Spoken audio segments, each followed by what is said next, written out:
दादा आज रंगपंचमी आहे, सोलापूरमध्ये पहिलीच रंगपंचमी आपण खेळत आहे, जोरदार उत्साह आहे, काय सांगताय, काय वातावरण आहे सोलापूरमध्ये? या अगोदरही मी विद्यार्थी संघटनेचं काम करत असताना सोलापूरमध्ये रंगपंचमी खेळलोय आणि मला या ठिकाणी अभिमान आहे की धर्मवीर वीरा पाटलांची ही गल्ली आहे आणि या ठिकाणी चंद्रकांतजी वानकर असतील आणि आमचे या भागाचे लोकप्रिय आमदार विजय मालक देशमुख, त्यांचा जन्म या ठिकाणी झालेला आहे।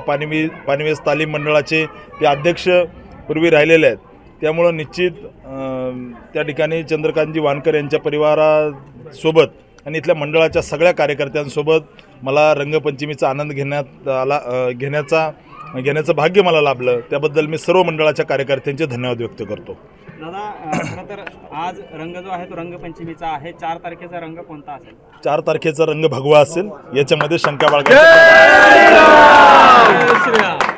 प्रणिती शिंदे सातत्याने टीका करतात आपल्यावरती की हे स्थानिक नाही आहेत, शिवाय एकेरी उल्लेख देखील आपल्यावरती केलेला पाहायला फार मोठे लोक आहेत ते। माजी मुख्यमंत्र्याची लेख आहे ते, सोलापूरची लेख मुळात नाही आहे।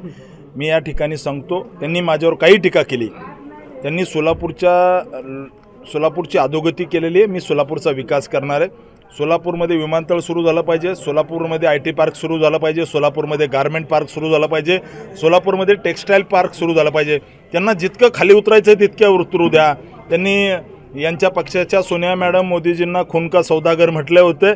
मी फार छोटा कार्यकर्ता आहे, ते फार मोठे लोक आहेत। त्यांनी माझ्यावरती कितीही खालच्या पातळीची टीका केली तर मी सोलापूरच्या विकासाची लाईन सोडणार नाहीये। आपली संस्कृती म्हणून आज तुम्ही रंग खेळायला मैदानामध्ये, आपले विरोधक जे आहेत ते अजूनपर्यंत कुठल्याही रंगामध्ये नहालेले दिसत नाहीयेत, काय म्हणजे कशा पद्धतीने बघताय? त्या लोकांना मुळात काही रंगाचं वावड आहे। आम्हाला भगवा रंग खेळायला आवडतो, त्या ठिकाणी काही लोक दुखावतील म्हणून त्या ठिकाणी ते हिंदूंचे सण साजरे करत नाहीत।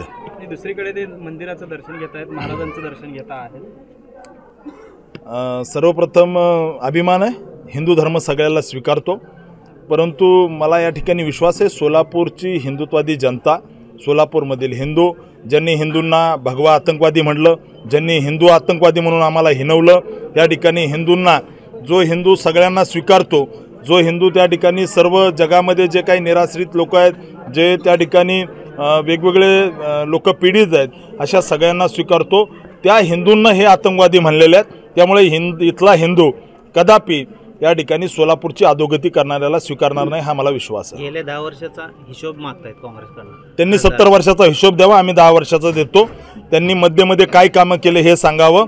या ठिकाणी 1.5-2 महिन्याने या ठिकाणी यायचं, 2 दिवस फिरायचं आणि पुढच्या 1.5 महिन्यासाठी फोटो काढून न्यायचे, हा यांचा उद्योग आहे। साऊथ मुंबईत राहणारे सोलापूरचे कधी होऊ शकत नाहीत। दादा मोहिते पाटलांचं बंड जे आहे ते शमल्याची चर्चा आहे, स्वतः गिरीश महाजन पक्षाचे वरिष्ठ नेते आहेत, ते त्याची काळजी घेत आहेत आणि मला विश्वास आहे की मोठ्या मताधिक्याने माढा, सोलापूर आणि सर्व मतदारसंघ हे मोठ्या मताधिक्याने जिंकतील, हा मला विश्वास आहे। ABP माझा, उघडा डोळे बघा नीट।